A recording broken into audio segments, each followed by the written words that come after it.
llevarles un pequeño mensaje por parte de nuestro Dios.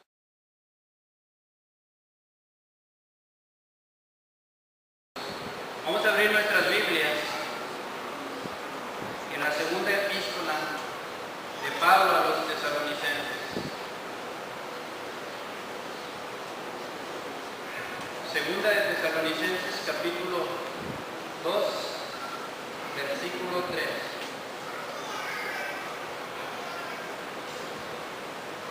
Segunda de Tesalonicenses, capítulo 2, versículo 3 dice: nadie os engañe en ninguna manera, porque no vendrá sin que antes venga la apostasía y se manifieste el hombre de pecado, el hijo de perdición. Hasta ahí la lectura, hermanos.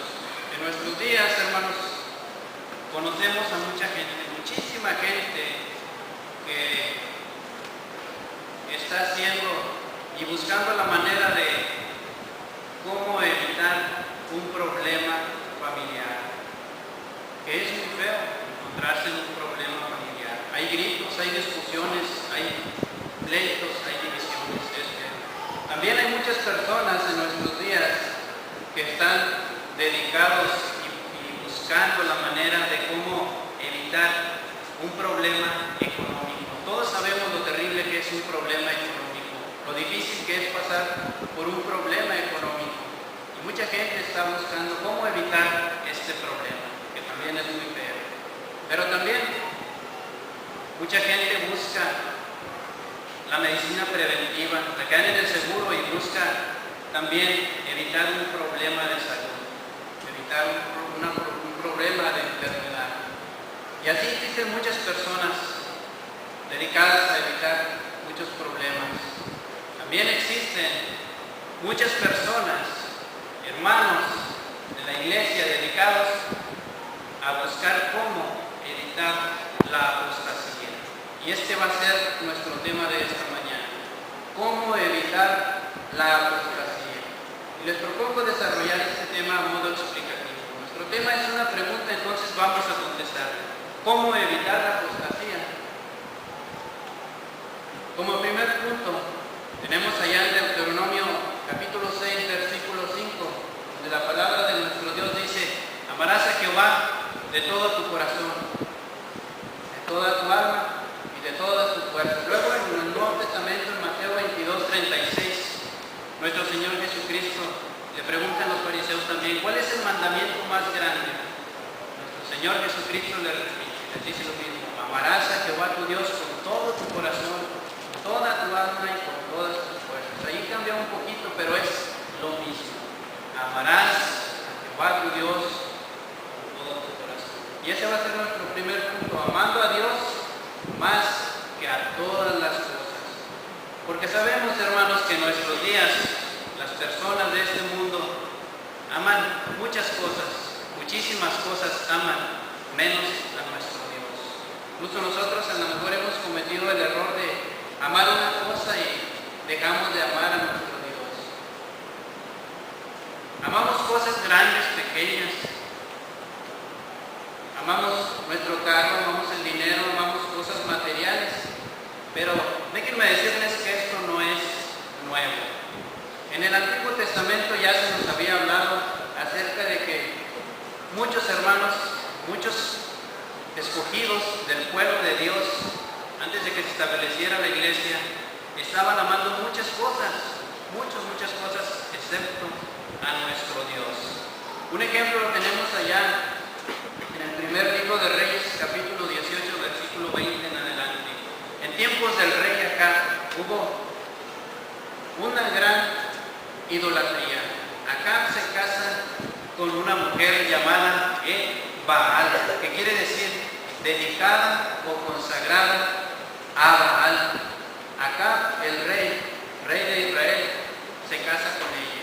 Ama a esta mujer y por lo tanto, como ella es dedicada a Baal, el Baal, que quiere decir dedicada a Baal o consagrada a Baal, empieza a adorar a Baal y deja a nuestro Dios. Lo hace a un lado y empieza a amar a la mujer llamada Baal y a Baal también. Y hace a un lado a nuestro Dios. Pasa un tiempo y entonces Acab reúne al pueblo de Israel, lo reúne y para adorar a Baal. Le hace un altar a Baal, reúne al pueblo y entonces ahí aparece un verdadero profeta de Dios, un hijo de Dios que seguía el verdadero camino de nuestro Dios.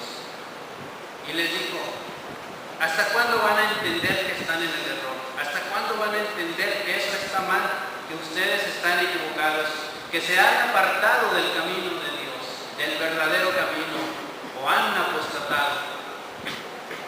Y había como 450 falsos profetas de Baal. Y el profeta de Dios les dijo: vamos a hacer algo. Si Baal es su Dios, o si Baal es el verdadero Dios, o si Jehová es el verdadero Dios. Y les dijo: vamos a hacer lo siguiente. Vamos a degollar un buey y lo van a poner sobre mucha leña. Y entonces ustedes van a clamar a Baal. Y si esa carne o ese holocausto es consumida por medio del fuego, entonces Baal es. Pero si no le responde, y si Jehová Dios me responde a mí, entonces Jehová es el Dios verdadero, y yo estoy en el verdadero camino y ustedes en el error. Y así lo aceptaron estos falsos profetas, 450 falsos profetas contra uno. Entonces lo hicieron así. Les digo: primero ustedes, los falsos, porque ustedes son muchos, que a lo mejor ustedes, como son muchos, van a juntar todo rápido y van a comenzar a hacer eso. Y así lo hicieron. Partieron el buey y lo pusieron sobre leña y empezaron a clamar, y empezaron a danzar, y empezaron a gritar, y no le respondía Baal. Y Elías se burlaba de ellos, les decía: griten más fuerte, quizás Baal está durmiendo, o quizás está meditando, por no decir está en el baño, o quizás va de viaje. Griten más fuerte. Y se pasó desde la mañana hasta el mediodía y nada le respondió Baal. Y luego estos llegaron a tal grado de cortarse con los cuchillos la carne y sangraban y chorreaban de sangre, pero Baal nunca le respondió. Entonces así se pasa desde la mañana hasta el mediodía y todavía se pasa del mediodía. Entonces toca el turno al verdadero profeta de Dios, al que estaba en la verdad, al profeta Elías. Y él reedifica el altar que habían derribado a Jehová, lo reedifica y pone leña y pone la carne sobre él y pone 12 piedras por cada una de las tribus de Israel. Y entonces hace una zanja alrededor y luego echa agua. ¿Y cómo iba a arder la leña? Húmeda, mojada, y la carne.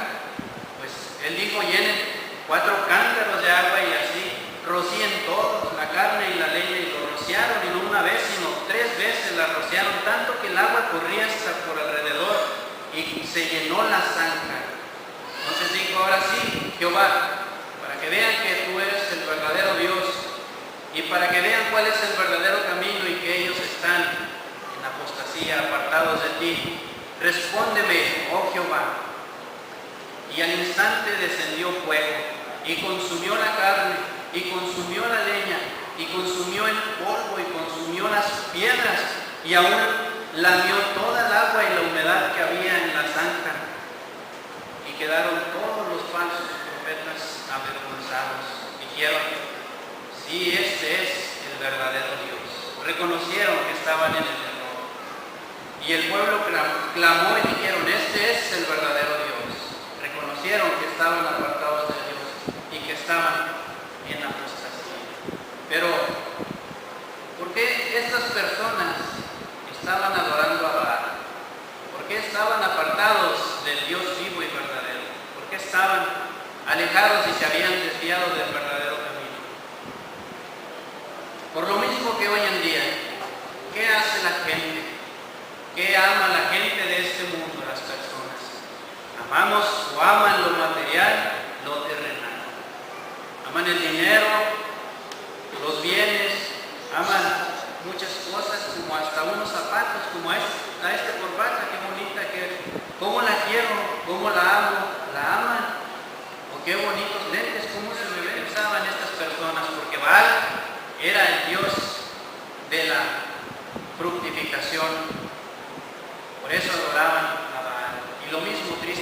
pasa en nuestros días. Adoramos o adoran muchas cosas, pero no adoramos a Dios. Y es cuando comenzamos a apostatar. Entonces, ¿cómo evitar la apostasía?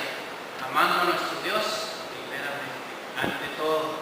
Incluso dice la palabra de nuestro Dios: el que ama a padre o a madre más que a mí, no es digno de mí. ¿Cuántos casos han ocurrido de que los padres les dicen a los hijos: no vayas ahí? He escuchado yo esto, que les han dicho los padres a los hijos: no, hombre, tú no vayas ahí a la iglesia, tú disfruta ahorita que estás joven, tú vete, disfruta, vea fiestas, vea bailes, aprovecha ahorita que estás joven. Pero si amamos a Dios más aún que a nuestros padres, entonces vamos a estar al lado de nuestro Dios, en armonía con nuestro Dios. Pero a veces les hacemos caso y no, o los amamos más a ellos y nos apartamos de nuestro Dios. Dejamos de asistir a la iglesia y apostatamos, nos apartamos del verdadero camino.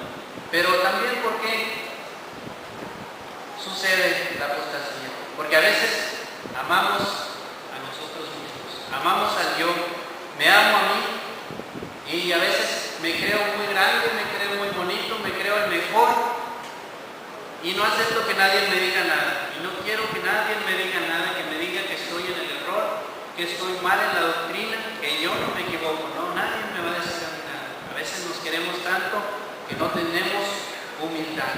¿Y la humildad qué es? La humildad, dice la palabra de nuestro Dios, que es hacerse inferior a los demás, o ver a los demás como superiores. Es la humildad. Vamos a leer ahí en Romanos capítulo 12, Romanos capítulo 12, versículo 3. Dice la palabra de Dios: digo pues, por la gracia que me es dada, a cada cual que está entre vosotros, que no tenga más alto concepto de sí que el que debe de tener, sino que piense de sí con cordura, conforme a la medida de la fe que Dios repartió a cada uno. Entonces no nos creamos mucho, no digamos yo soy perfecto, yo soy recto y yo no me equivoco. No creamos a veces que nosotros no cometemos errores o no cometemos pecado, porque el que dice que no comete pecado se hace mentiroso y la verdad no está en él. Por eso debemos de ser humildes. Algunos quieren sobresalir mucho, quieren ser los más sobresalientes, los que quieren que todos vean a ellos, decir: mira que él tiene un puesto más grande, mira que él ya ascendió anciano, ya fue a diácono, y quiere que los demás predicadorcillos lo vean, quiere que digan: si ya es más alto, miren, yo soy más sabio, más inteligente. Por eso aquí se ha estado dando el estudio acerca de los ancianos diáconos, de que hay que tener bastante humildad y que primeramente nuestro Dios en nuestros ancianos de aquí de Tierra Ventana no va a existir eso, el egocentrismo o el altruismo en los ancianos. Vamos a seguir orando por ellos para que sean cada vez más y más humildes. Como dice ya en Lucas capítulo 14, versículo 10. Lucas 14, versículo 10. Dice la palabra de Dios: mas cuando fueres convidado, ve y siéntate al último lugar, para que cuando venga el que te convidó te diga: amigo, sube más arriba. Entonces tendrás gloria delante de los que se sientan contigo. Entonces no querramos ser los más sobresalientes o los más vistos, sino seamos humildes, como dice aquí Lucas en esta parábola. Hacernos los más chiquitos, los inferiores, y ver a los demás como más grandes, respetarlos. Entonces vamos a ser humildes. Por eso, si somos humildes, vamos a estar así, evitando la apostasía. Si amamos a nuestro Dios por sobre todas las cosas, incluso sobre nosotros mismos, sobre todo lo material y todo lo terrenal, entonces vamos a estar evitando la apostasía. Segundo punto,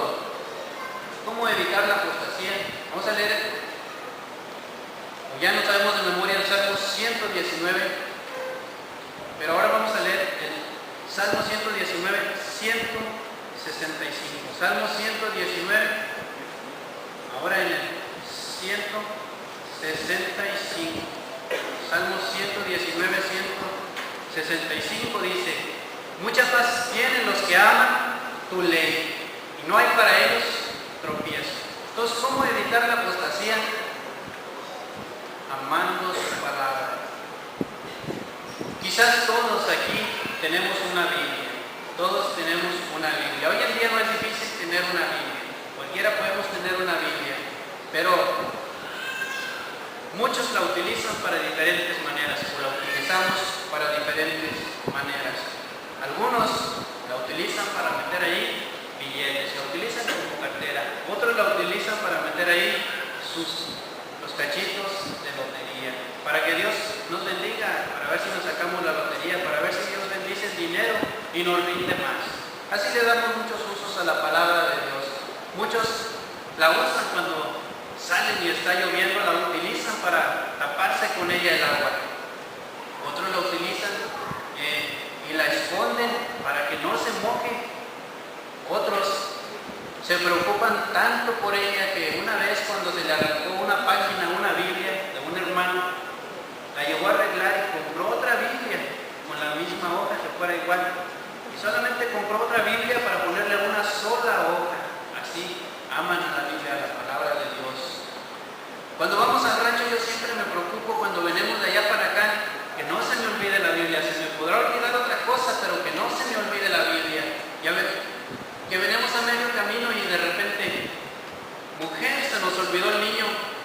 No, hombre, así al cabo ya traemos la Biblia que no falte, porque si falta la Biblia, entonces pues vamos a batallar mucho aquí en la escuela. La Biblia que no falte. Se nos han perdido himnarios, a veces los hemos prestado y ya no nos han devuelto, pero la Biblia que no falte. Amamos la Biblia, pero no solamente hay que quererla y cuidarla, sino también hay que llevarla a cabo, hay que ponerla en práctica, porque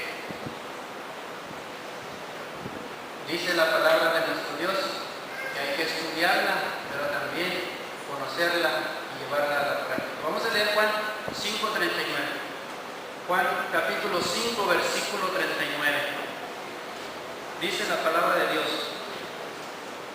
Jesús les dijo, 5:39. Dice: escudriñad las Escrituras, porque a vosotros os parece que en ellas tenéis la vida eterna, y ellas son las que dan testimonio de mí. Entonces, no solamente hay que amarla, no solamente hay que cuidarla y quererla, sino también hay que ponerla en práctica. Dice Juan 5:39, porque ellas son las que dan testimonio de mí. En ella, en la palabra de nuestro Dios, encontramos nuestro Dios. ¿Cómo es? La palabra de nuestro Dios nos dice que Dios es espíritu. La palabra de nuestro Dios nos revela que Dios es amor. Dice Juan 3:16, porque de tal manera amó Dios al mundo. Y esa palabra de tal manera a veces no la comprendemos, no la alcanzamos a entender. Es un amor inimaginable, un amor tan grande. ¿Cómo es posible que el Ser Supremo, Todopoderoso, haya mandado a su Hijo a morir por nosotros, a morir por ti y por mí? Porque es un amor tan grandísimo. Yo no haría eso.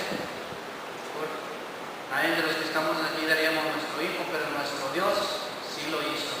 Y es lo que nos revela su palabra, nuestro Dios y su amor para con nosotros. Y en ningún libro, en ninguna otra, vamos a encontrar que diga que el ser más poderoso haya dado a su Hijo por ti y por mí. Solo la Biblia es la que dice esto.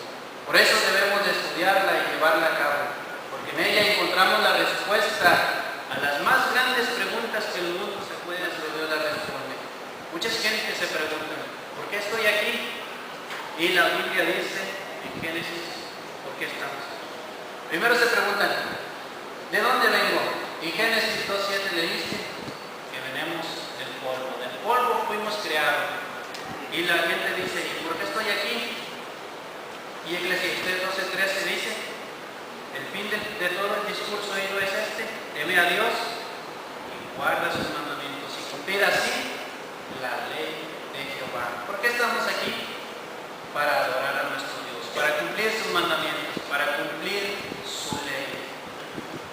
Cosa que ningún otro ser vivo en este mundo puede hacer. Solamente las personas, el ser humano. Los animales no pueden hacer esto, no pueden adorar a nuestro Dios, pero el hombre tiene la capacidad de adorar. Se ha dado un perfecto diseño para que adore a Dios, y para eso se ha creado, para eso estamos aquí, y somos los únicos que podemos adorar a nuestro Dios. Para eso tienes la voz, la boca, los ojos, todo, las manos y los pies, para adorar a nuestro Dios. Para eso estamos aquí. ¿Y a dónde voy? Después dice Génesis 2:7 que el cuerpo vuelve al polvo. Entonces volvemos al polvo. Entonces estas son las preguntas más grandes que el ser humano se hace. Y entonces, como dicen muchos, entonces no venimos del mono. Pues no venimos del mono, ni venimos de la teoría del Big Bang, la famosa esa explosión mediante químicos y todo eso. Dice la palabra de nuestro Dios que Dios es el creador del mundo y que Él nos ha creado del polvo, y que no nos creó monos, ni changos, ni nada. Porque hoy en día los changos ya no evolucionan, porque no es cierto eso. Y entonces, pues nuestro cuerpo vuelve al polvo, pero nuestro espíritu, nuestra alma va al lugar de descanso o al lugar de tormento. Es donde va nuestra alma. Entonces, por eso debemos de amar su palabra, porque en ella vamos a encontrar las preguntas, las respuestas a las preguntas más grandes que tengas tú. Aquí en la Biblia tenemos todo lo necesario. Todas las dudas que tengas, aquí la Biblia las contesta. Incluso también nos contesta el pecado y sus consecuencias. Vamos a leer Isaías 59, versículo 1 y 2. Isaías capítulo 59, versículo 1 y 2 dice: He aquí que no se ha cortado la mano de Jehová para salvar, ni se ha agravado su oído para oír, pero vuestras iniquidades han hecho división entre vosotros y vuestro Dios, y vuestros pecados han hecho ocultar de vosotros su rostro para no oír. ¿Por qué debemos de amar la palabra de nuestro Dios?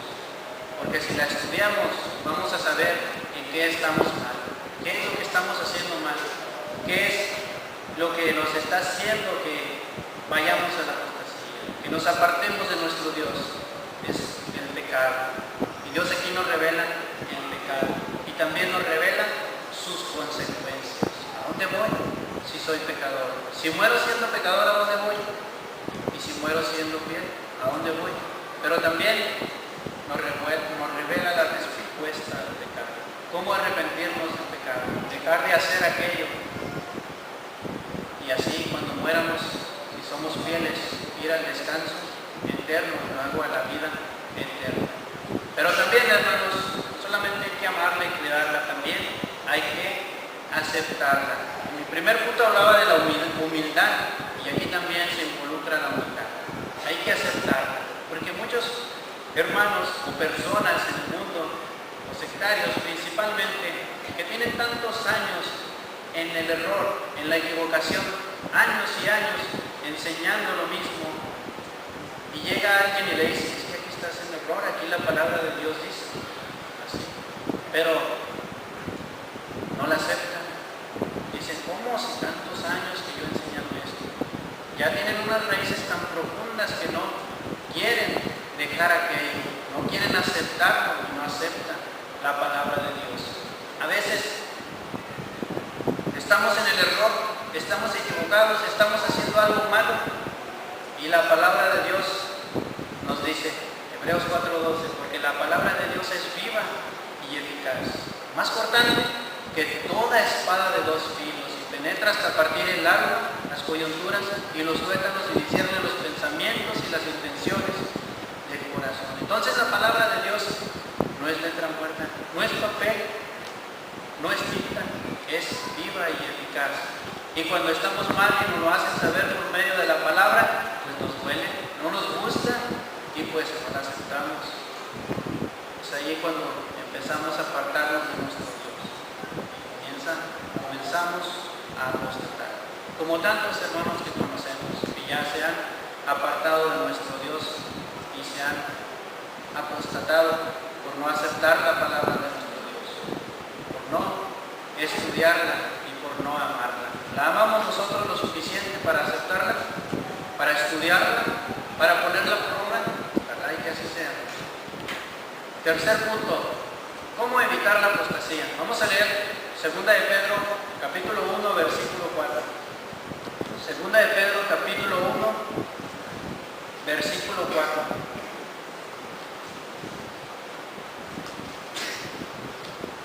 Segunda de Pedro 1:4 dice: por medio de las cuales nos ha dado preciosas y grandísimas promesas, para que por ellas llegaseis a ser participantes de la naturaleza divina, habiendo huido de la corrupción que hay en el mundo a causa de la concupiscencia.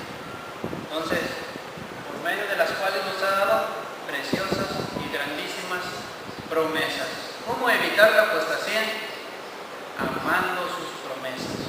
Es el tercer punto. ¿Por qué amar sus promesas? Porque sus promesas no fallan. Vamos a leer el primer libro de Reyes, el capítulo 8. Primer libro de Reyes, capítulo 8, versículo 56. Dice: bendito sea Jehová, que ha dado paz a su pueblo Israel, conforme a todo lo que él había dicho. Ninguna palabra de todas sus promesas que expresó por Moisés su siervo ha faltado. Entonces, amando sus promesas, vamos a evitar la apostasía, porque sus promesas no fallan, sus promesas son seguras. Pero, ¿qué hacen los jovencitos en nuestros días? ¿Qué hacen los jóvenes? ¿O qué hacen los varones o las mujeres? Cuando están por ahí, en la calle, llegan ahí 2 o 3 personas en una camioneta del año. Y les dicen: mira, ¿quieres traer una como estas? ¿Quieres traer todo este dinero? ¿Quieres tener mucha diversión? ¿Quieres tener mucha alegría? ¿Quieres tener muchos paseos, muchos viajes en los cuales nunca vas a conocer en tu vida? Muchos viajes a donde vas a ir. Pues vente con nosotros y aquí vas a tener todo esto.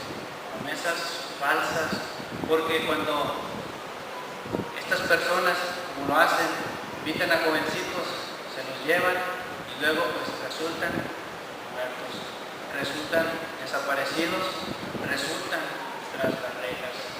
Y las promesas de la felicidad pues solamente duraron por un pequeño tiempo, pero se terminaron. Esas promesas del hombre no duran, pero las promesas de nuestro Dios no fallan, y las promesas de Dios son para siempre, no fallan. Dios prometió mandar un Salvador a este mundo, la primera venida de nuestro Señor Jesucristo, y no falló, y vino y cumplió muchas profecías desde su nacimiento hasta su resurrección y su ascensión. Pero muchas personas tratan de contradecir y dicen: no, pero es que las leía y luego las llevaba a cabo.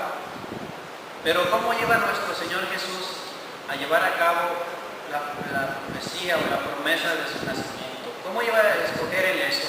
¿Cómo iba a escoger el ser vendido por 30 monedas?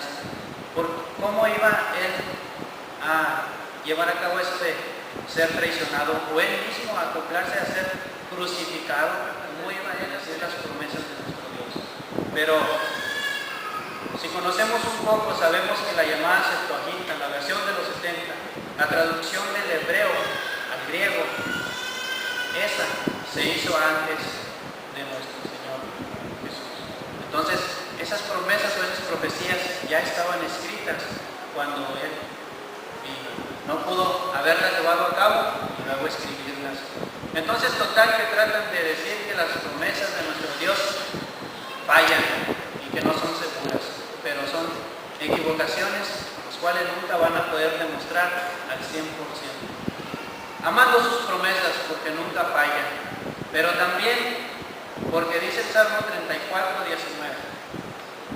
Salmo 34, versículo 19, dice: muchas son las aflicciones del justo, pero de todas ellas le librará Jehová. ¿Por qué amamos sus promesas? Porque nos ayudan en las aflicciones. ¿Y cuántas aflicciones no hemos tenido?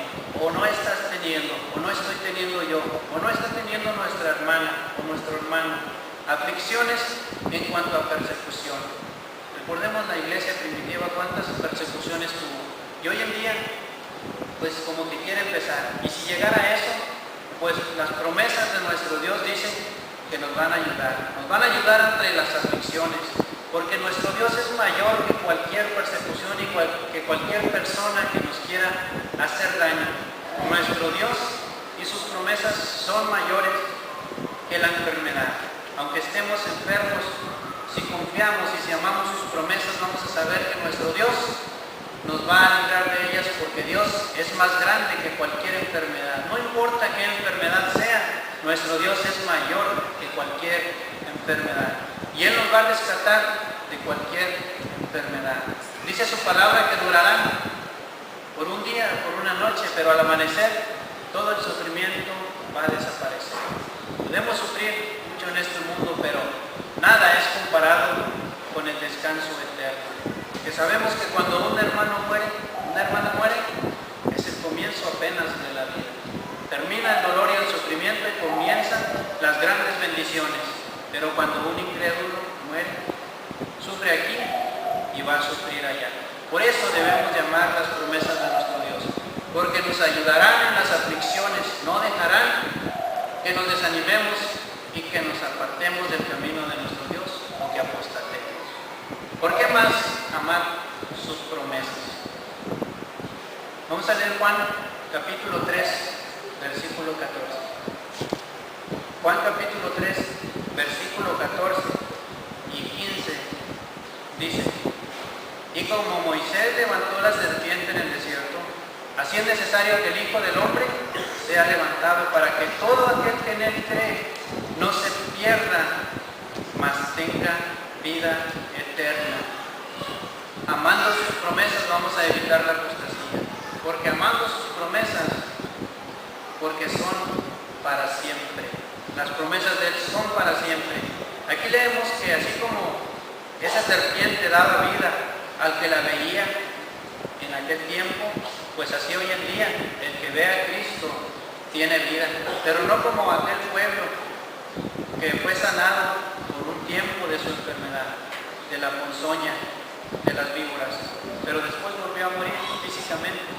Hoy en día nosotros, si vemos en Cristo, si tenemos puesta nuestra mirada en Cristo, vamos a tener una vida para siempre, porque sus promesas son para siempre, no son por un tiempo, sino para siempre, eternas, en el cielo donde no se acabará más el cielo, donde no habrá más dolor, ni sufrimiento, ni terminaciones de vida, ni nada.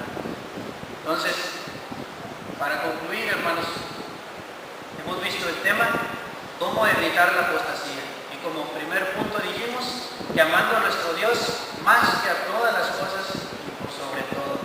Y segundo punto, dijimos que amando su palabra, estudiándola con mucho amor, poniéndola por obra y aceptándola cuando estemos mal. Y tercer punto, amando sus promesas, porque son para siempre y nos ayudan en las aflicciones y en los momentos de desánimo, ellas nos dan ánimo. Hermanos, es feo caer en un problema económico. No hay que comer. Y te pregunta tu hijo: papá, ¿qué vamos a comer hoy? Y le dices: ¿qué comeremos si no hay nada que comer? Es feo eso. Es feo saber que un hermano tiene cáncer, que un hermano tiene una enfermedad terminal. Es feo. Es feo incluso en nuestros días quedar en medio de un fuego cruzado. Tantas víctimas inocentes que han muerto, niños, ancianos, jóvenes, adultos. Es feo también quedar en un fuego cruzado. Pero peor es caer en apostasía, porque podemos caer en cualquiera de estos problemas, pero si estamos en armonía con nuestro Dios, aunque muéramos, vamos a seguir viviendo, porque la muerte de un cristiano apenas es el comienzo de la vida. Vamos a seguir en armonía con nuestro Dios, hermanos. Ojalá que este mensaje sea de provecho para ustedes, para cada uno de nuestros hermanos. Seguir fieles, seguir evitando la apostasía, seguir evitando el apartarnos del camino de nuestro Dios. Y para nuestros amigos que no están en el camino de nuestro Dios, para estar en armonía con nuestro Dios tienen que estar en armonía con su voluntad. Y si no están en armonía con su voluntad, pues no están en armonía con Dios. Y si no están en armonía con Dios, pues no hay nada, porque sin Dios nada somos. Y no hay promesas y no hay nada. Por eso siempre les invitamos a estar en armonía con nuestro Dios. Cualquiera que quiera estar en armonía con nuestro Dios, estar en su verdadero camino, hoy es el día. Vamos a cantar un himno de invitación que ya nuestro hermano